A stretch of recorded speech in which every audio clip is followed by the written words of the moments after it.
First of all, I want to say again how proud I was of our team on Sunday. Was really proud of our crowd. I know our kids were ecstatic to play in front of all those fans in maroon and white. They really made for a great atmosphere for both teams, really, but obviously for our kids to come out for warm-ups and to see it packed like it was and really made it feel like a home game for us. We just want everybody to know how much we appreciate that. I know my staff and I do. I know our players do. I know Victoria and her teammates do. And just, you know, it really makes it special what's going on here with this group and this particular team and this program. And we want to make sure those folks know and our university knows it was an unbelievable environment to be on the road playing in that type of game. It was pretty cool. So really thankful for that. Again, proud of our kids that day. Thought we really were poised. Thought we really showed great resolve, toughness, and presence. Thought our kids had a lot of presence that day. I thought there were some situations where we could have maybe lost our poise, and we didn't. And that shows a real maturity for our team and for our players. And I'm really proud of them for that as well. So we're on to the next one. Got a really good Georgia team coming in here tomorrow night.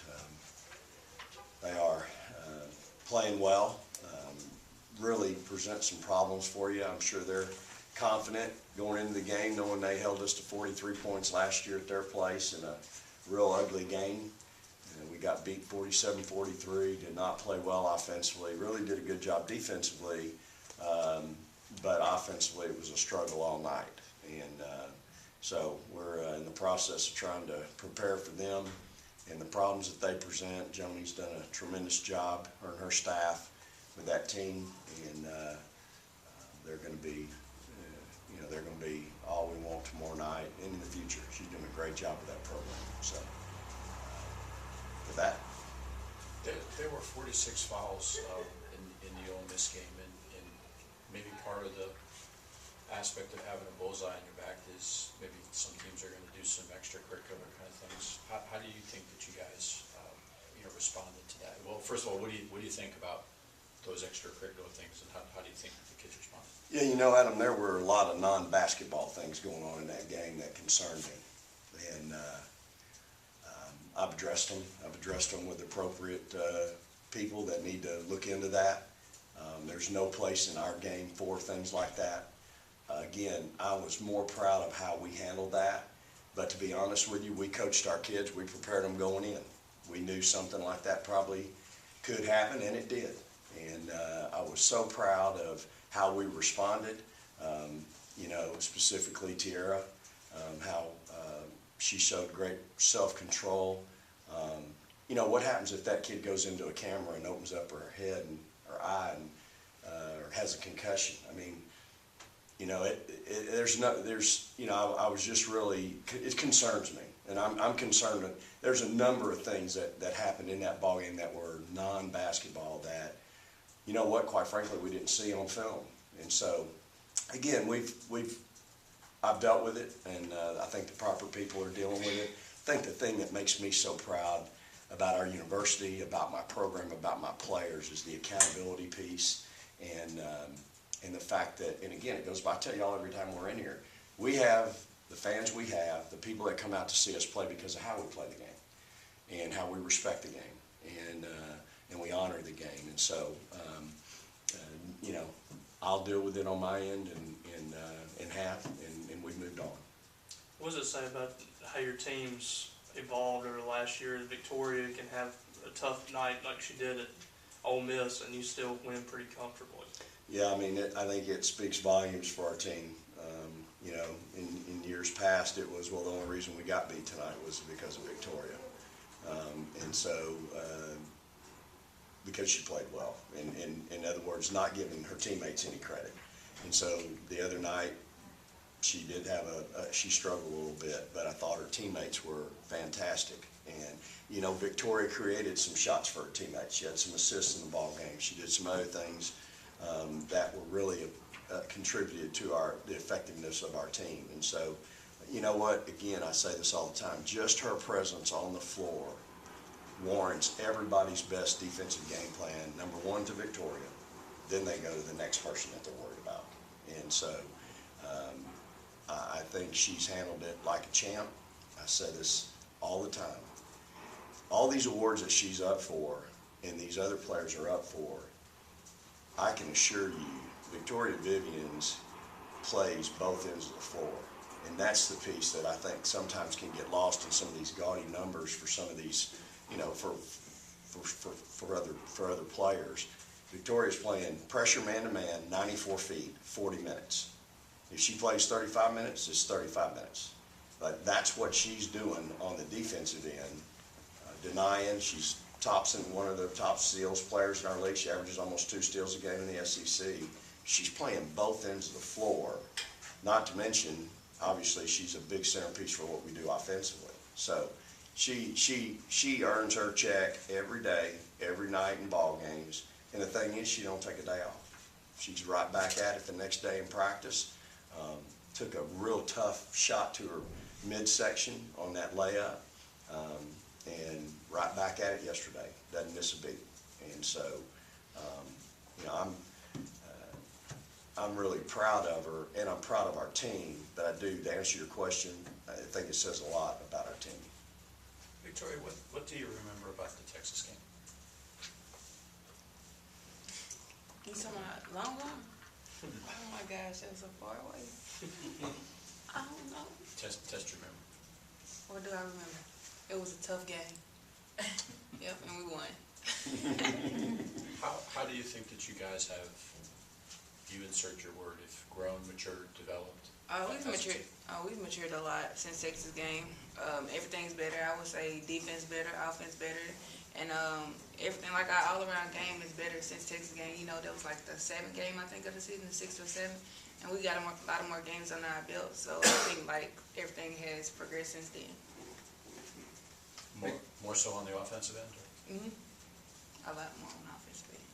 Victoria, in the past, Vic hasn't always said great things about your defense. He's talking about your defense now, and what does that mean to you to hear him compliment you for your defense? It means a lot. It means I'm growing, not just on the offensive end, but defensive end. Like my all-around game is growing.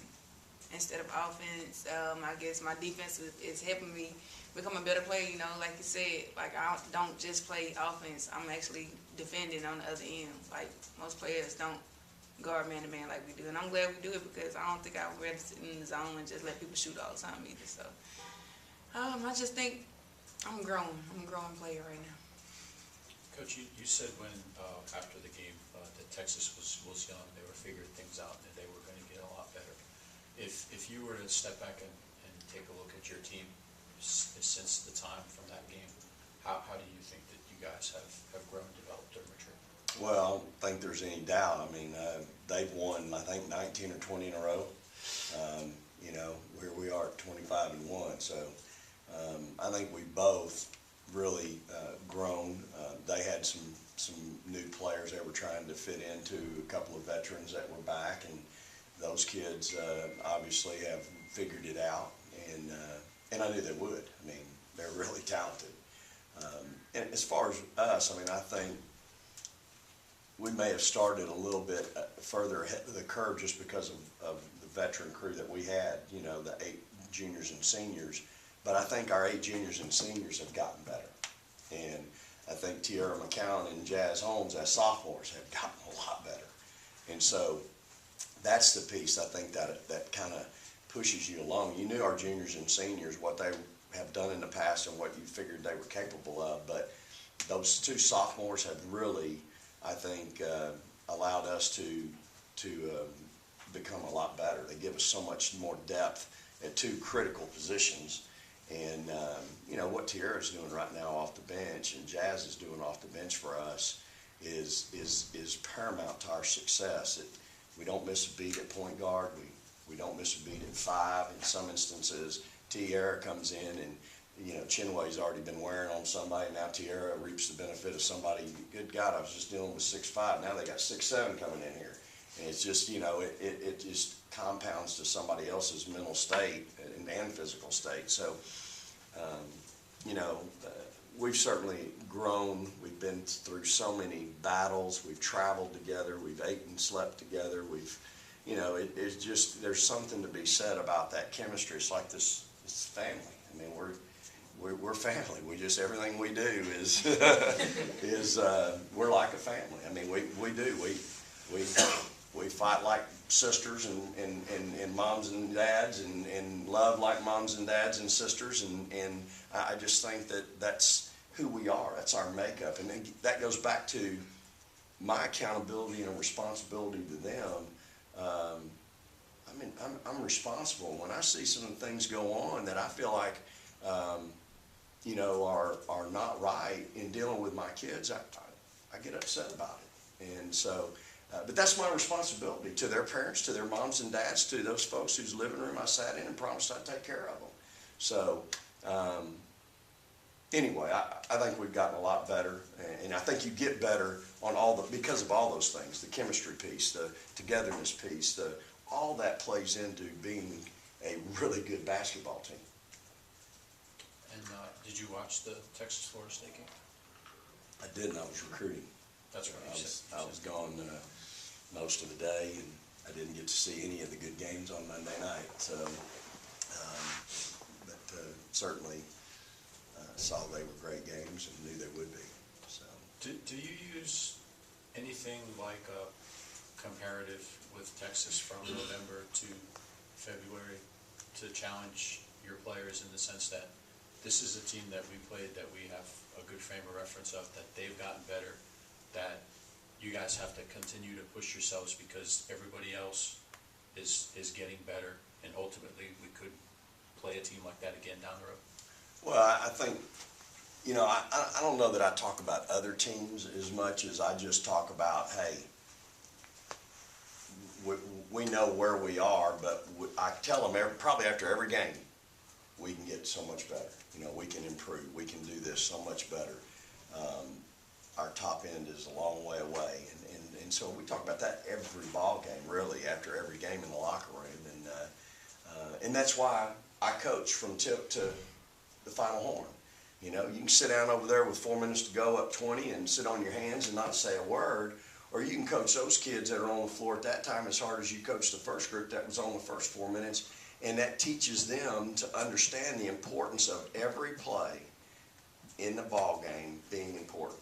And so that when their time comes and they get in those games in meaningful moments, they only know one way to do it. And it's not okay to go in and turn the ball over, take a bad shot, not guard somebody, not play hard, not block out.